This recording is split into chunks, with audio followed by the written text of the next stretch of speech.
the crazy part is that this is all self-inflicted. I'm doing this to myself.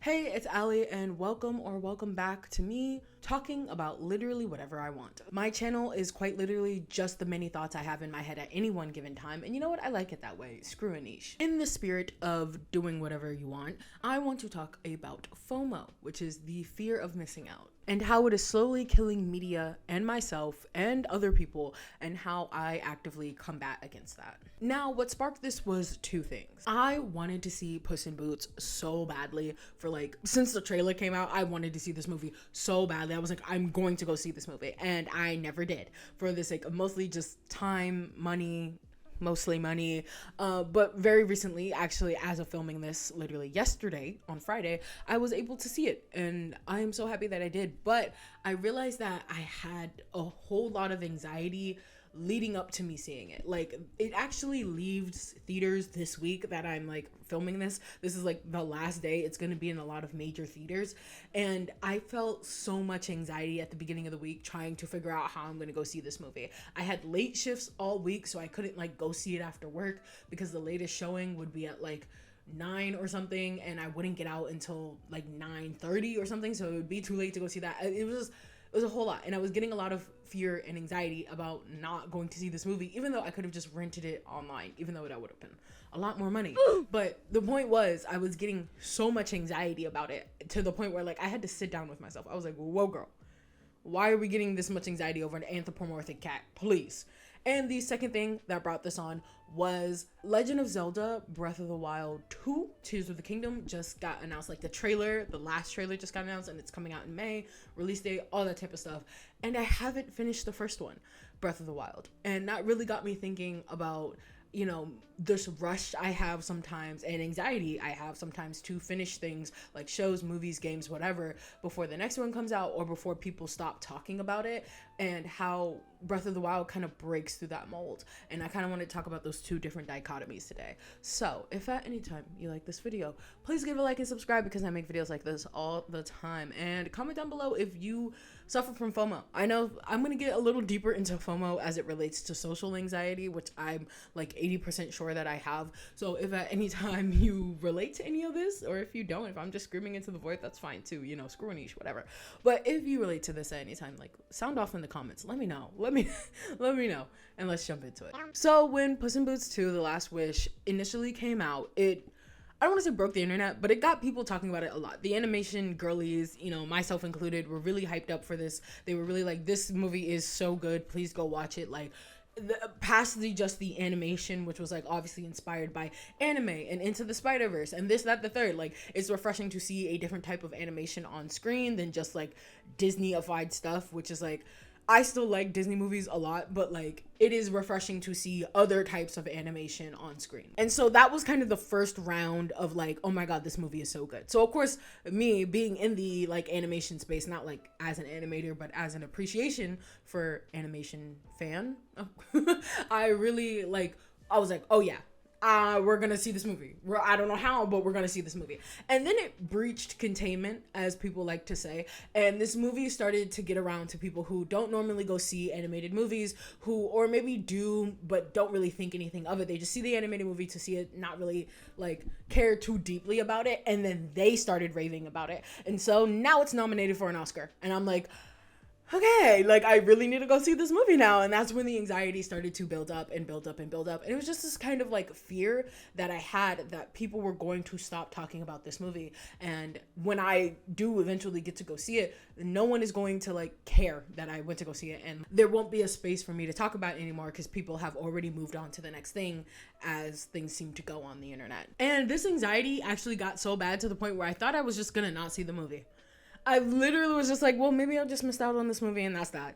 And I feel that way sometimes about other movies that I just was on the fence about seeing, but this is a movie that I really genuinely wanted to see, and I was just content, or I thought I was content with not seeing this movie, because I was I was going to miss out on the hype train. I was going to miss out on the people talking about it online. And because it was giving me really bad anxiety about missing it, I was just well, maybe to avoid all of this anxiety altogether, I just won't go watch the movie. Which one, girl, why do you care? That's when I caught myself. I was why do you care Why are you in this mindset about like needing to talk to people about this and feeling, I guess it was really like this validation of having seen something within a specific amount of time to then talk to somebody about it? And two, are you really gonna miss out on a movie that you know you're gonna like because your fave on Twitter stopped talking about it, or your favorite artist stopped making fan art about it? Really? So all that put together, and I did actually eventually get to go, as I just said. So I want to do a quick review of the movie. Obviously, it was so good. It was so good. This video actually originally was just going to be a review of the movie. And then I started thinking about all of the things that led up to this movie, and I had more to talk about. But as for a little mini review, it was so good. The voice acting, the animation, literally... I literally was thinking about this movie today and I almost started crying. I cried, I think, a total of like 3 or 4 times. Not even joking. Like, unironically started crying. The parts that I cried at, I think I cried when the little therapy dog did his therapy dog thing, like the panic attack scene that everyone like talks about. When the therapy dog did his therapy dog thing, because he's a therapy dog. Not me about to tear up again. And then when Perrito also was like, maybe this one life is enough, that got me. And then and then at the end when Puss was like, I cannot defeat you, death, like I know I cannot defeat you, but I'm gonna keep fighting for this life that I do have. And tears, like even saying that line, it gives me chills, like ooh. Also, on a lighter note, I forgot how like unironically funny Shrek movies are. I like just unironically funny. I totally forgot. I was laughing the entire time, especially with the fairy tale stuff. Like, it doesn't get old. Like, it doesn't get old. Shrek is like how old now, but like the universe just does not get old. It still hits every time. All of the jokes hit every single time. I do not know how they do that. And like Shrek 5, I can't wait. Because I haven't seen a Shrek movie in years. So, like, seeing something in the same, like, vein, like, humor-wise was... Oh. And then lastly, of course, Death, the wolf. I get it. Y'all are freaks, but I get it. Like, I get it. Anyway, he was genuinely scary. Like, I was not expecting, like, to be, like, it was, like a jump scare. Every time, they did such a good job with his entrance and the way the camera would be, like, they used camera angles and, like, different directing spots to, like, show him moving like this, that, the third. Like, you cannot escape him. And they did such a good job of, like, showing that. My favorite scene of him, and, like, the scene that made me go, oh, Jesus, is when they're running away from... What is the dude's name? The villain's name? John Mulaney's character? I don't even know. When they're running away from him in the village and Puss knocks over the coins to like divert them and whatever, and the people come into the street. And then as they're leaving, he sees the wolf standing there going like, yeah. And then like that's pretty scary in of itself, because he just shows up there. You can almost feel when he's going to show up. It becomes like almost a narrative device when the wolf is going to show up. You can actually start to tell. You can start to tell that any time that Puss starts to revert back to his old self is when death shows up. And that's like such a cool thing that they don't even touch on. It's just something that you kind of have to, like, if you were analyzing like Puss in Boots' character, you would start to pick up on that. Like, anytime he starts to revert back, that's when the wolf shows up. That's when death shows up, because that is what is going to lead him to this death. But anyway, back to that scene though. So he's standing there and Puss is like, oh my God, like he's there. Oh my God. And then they cut back to him and he has coins in his eyes. And oh, the amount of like metaphors and allegory, like the amount of like metaphors to just say at the end, no, I am not no metaphorical, allegorical, poetic, whatever interpretation of death. No, I am just straight up death. Like, it was so funny. But also to just have, there were still a lot of metaphors, like the whistling and all of the like folklore and stuff like that, and everything that he said. It just was so good. It was so good. It was so good. But yeah, the coins in his eyes, because I just, like, mixing that many different like cultures and also like just myths about death together in one was something that like everybody could understand. Even though this movie itself is steeped in like Latin culture and Hispanic culture and stuff like that, it's still like everybody can relate, which is something that is like, if I were to make an entire dissertation about specifically wolf and death as a character, like that is something that's like everybody can understand, regardless of culture, regardless of like language barrier, whatever. We all understand death. We all understand what that is and what that looks like or personified as, which I was like It was so good. It's so good. This movie was so good. Oh my god. And also I wrote a Twitter thread about this. So if you want to see my like full complete thoughts, I wrote an entire Twitter thread in the parking lot after the movie. So I'll actually probably link that in the description because I really love that Twitter thread. But anyway, I think I mentioned about miscommunication and how between Perrito, Puss in Boots, and Kitty, there was like no miscommunication. There was stuff that Puss in Boots was not talking about, but it wasn't like, oh, Puss in Boots is running away and like it's because he wants the map all to himself. That is slight miscommunication, but it's not like at the end when she finally does catch up with Puss, she's like, oh, you just wanted the map for yourself. Like, she does say that, but it's not like he's like, yeah, that's what I do. And instead of like just telling her the truth, he like almost immediately tells her the truth, which is like, yes, death to the miscommunication trope. Death to all of you. I hate that trope so much. It is so annoying. It gets me it does nothing for me. It does nothing for me. So the fact that like the entire time, even the fact that Kitty like overheard Puss earlier, I feel like is also what causes there not to be a miscommunication, because she knows his true intentions at the end of the day. And I think at the end of the day she also knows that he's constantly battling himself. Even though she expects more out of him, he is constantly battling himself, and that is like something that she has sympathy for. But at the same time, like, you can only put up with so much, girl. You can only put up with so much. Anyway, I can go on and on and on and on and on and on about this fucking movie. But I won't.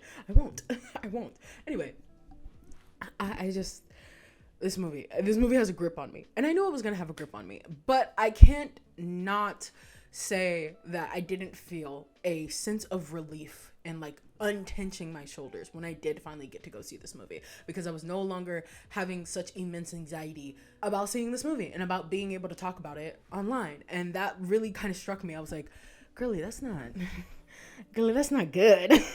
So I am a person who constantly feels like they're missing something, whether that's at work, whether that's at with my friends, or in my love life, or whatever. And when I mean missing something, I mean like not like, oh, there's a piece of me missing. No. I mean missing something as in like, I don't understand what's going on.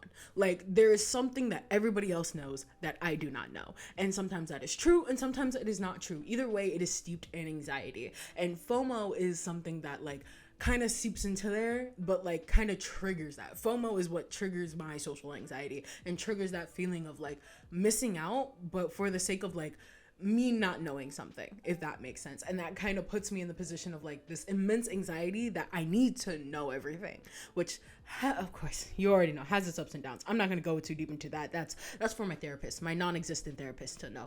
But just know that kind of came into play here. I realized when I was really sitting down thinking with myself, like, why did we have such immense anxiety about going to see a children's movie?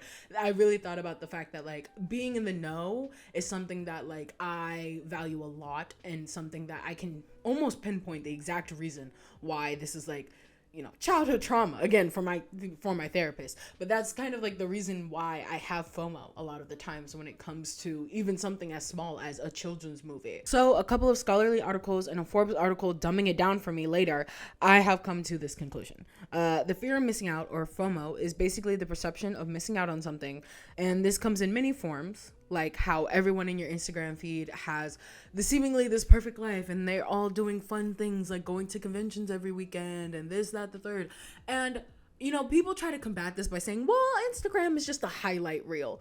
That does not make me feel better, because it just makes me feel like my life has no highlights. Like it just makes me feel like me and my life have literally no highlights, while everyone else at least gets a highlight reel. Like, I'm not of the like impression that everybody's life is perfect and fun and dandy 100% of the time, but it's like at least they get to go do something and I get to do nothing. And I've combated this really by just not going on Instagram on the weekends, like at all. Like, I'm not even joking, I just don't go on Instagram on the weekends, like unless it's to like specifically go talk to somebody. I'm just not on Instagram like on the weekends, because I don't want to see that. It's not good for my mental health.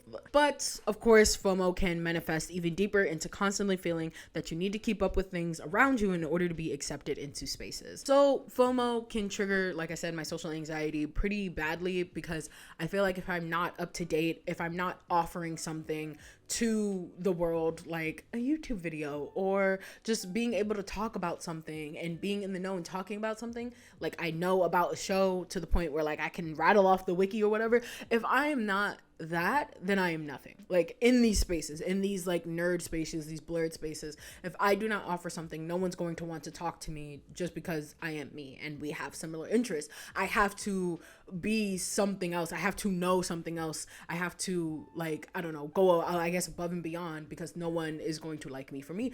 Woo, that was a little deep right there. Someone call my non-existent therapist, because what the no, but like, seriously though, it's not like so bad to the point where it's debilitating, but I do find myself like having anxiety issues when it comes to, you know, being in the know about certain shows and this, that, the third. And I'm lucky to have friends around me who also don't really keep up too much in the know with certain things a lot. Like, if anything, I think I'm the friend who keeps up with a lot of certain things, but it's because of that I'm doing that, because I feel like I have to.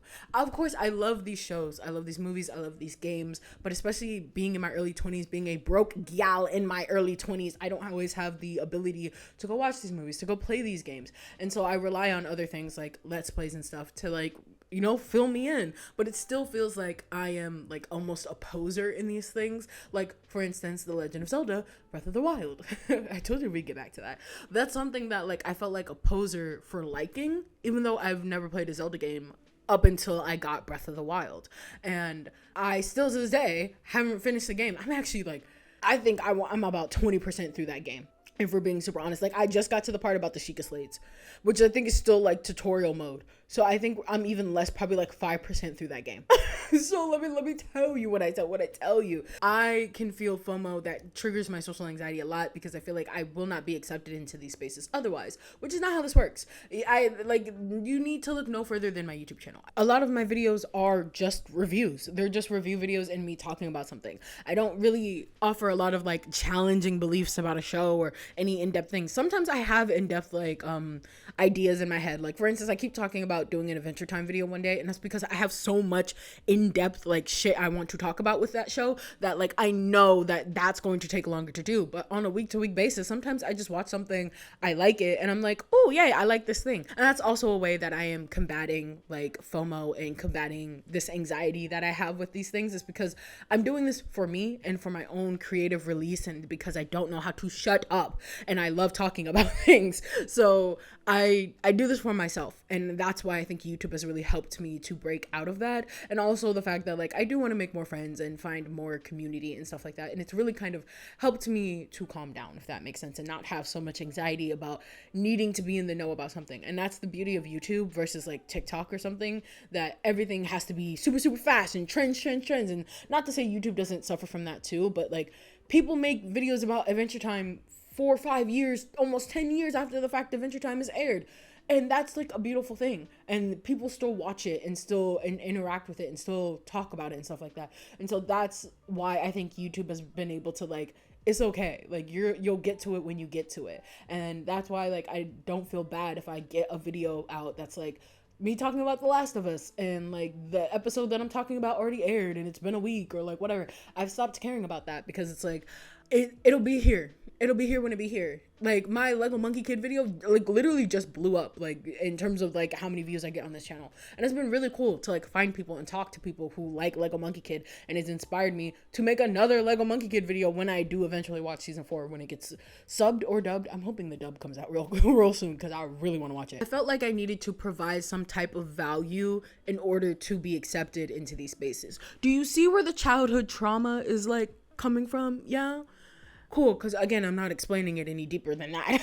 So FOMO is kind of a nice way for me to say, hey, I have crippling anxiety, and if I don't know or provide something of substance, I won't be let into spaces that I care about, and no one will really like me, actually, for me, and rather just what I can provide. Simply put, I feel no rush. Even though the second Breath of the Wild game comes out in May, I feel absolutely no rush to finish it. It has inspired me to pick up the game again. I played some of it yesterday, but it has not made me feel, I didn't feel the same anxiety that I felt about Puss in Boots, in the sense that I need to finish this now so that I can be prepared for when the next game comes out, so I can play that game, so I can talk to people about it. I will just sit down and watch somebody play it. I don't know who, I don't know who I'm going to watch somebody play it, probably on Twitch or something. I don't know.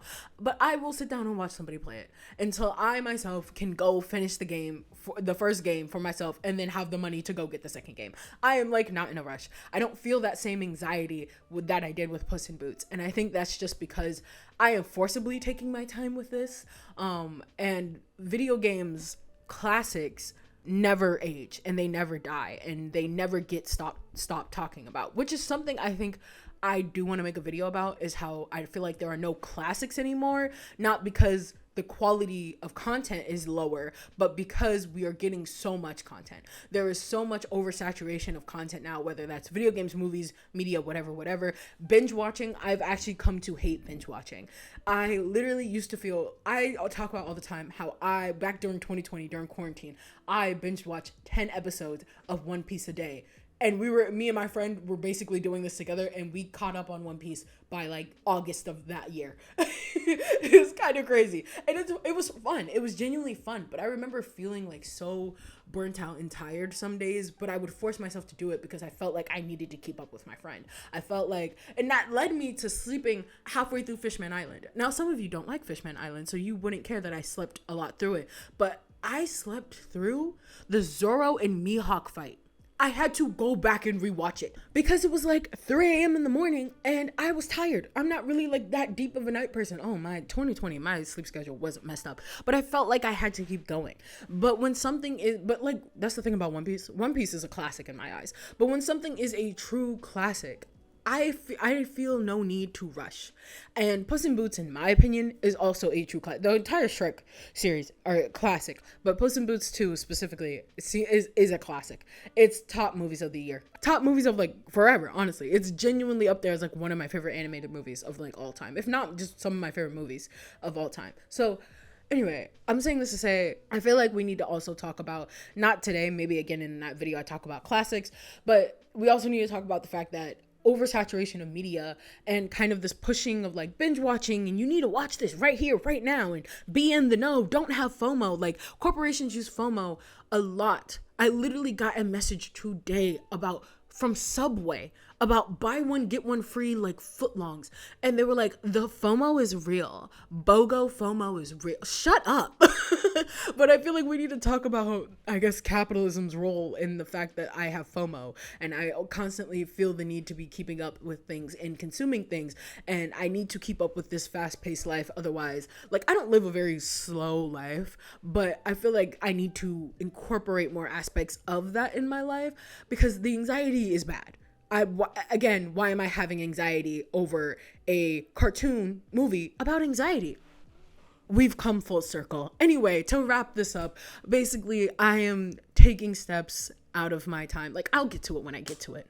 I'm taking the steps out of my life to actively not be as anxiety ridden about consuming the media that I like and that I love. Like, this is like a hobby of mine. Like, watching animated movies, consuming this type of media, anime, whatever. This is a hobby of mine. Why am I getting anxiety about a hobby? This is supposed to be my safe place. Why am I giving myself so much anxiety about it? Please. Anyway, Puss in Boots was great depictions of anxiety, which I thought was very fitting for this video, which is why I wanted to do something a little different than just a plain review.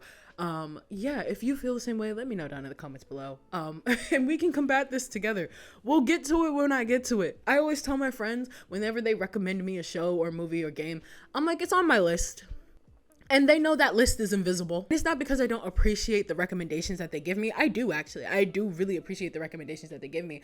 I just know that, like, if I try to force myself to watch something every time someone recommends it to me, I would be all over the place. Personally, I would be all over the place. And I tend to hyperfixate on things. So I know that, like, when I do eventually watch something, I'm going to be hyperfixated on it. So sometimes I will delay getting into something because I don't want to be hyperfixated on that thing at that moment. Like, especially anime. Like, there's a couple of animes I've been putting off watching, like Blue Lock, because I have sports animes do something to me. And so I've been putting off watching Blue Lock because I know that I'm going to become obsessed with it. Though I've been needing something to watch at lunch during my work break, so I might be watching that very soon. But like the point is, the Blue Lock it's already out. It's been out. The season I think has ended. Like, but I don't feel any anxiety to like rush to like watch it. And so I'm trying to take those steps to keep it that way. So anyway, thank you so much for watching. Let me know down in the comments if you feel any of this FOMO as it relates to actual social anxiety and not just FOMO because you want people to believe you have the most perfect life, even though I feel like that also relates to anxiety as well. FOMO in the sense of like, I need everybody to think that I have it together or that I have this perfect life or whatever. I feel like that is also anxiety. But anyway, let me know down in the comments below. All of my social medias will be linked down below. If you want me to make a video about anything, any topic, I am open. I'm chilling. I am chilling. I made this channel for fun, and at the end of 2022 I kind of felt like I needed to do something more, and I'm like, girlie, you made this channel for fun, so we're gonna have fun. By grace of God, we're gonna have fun. Anyway, I'll see you in the next episode. Peace.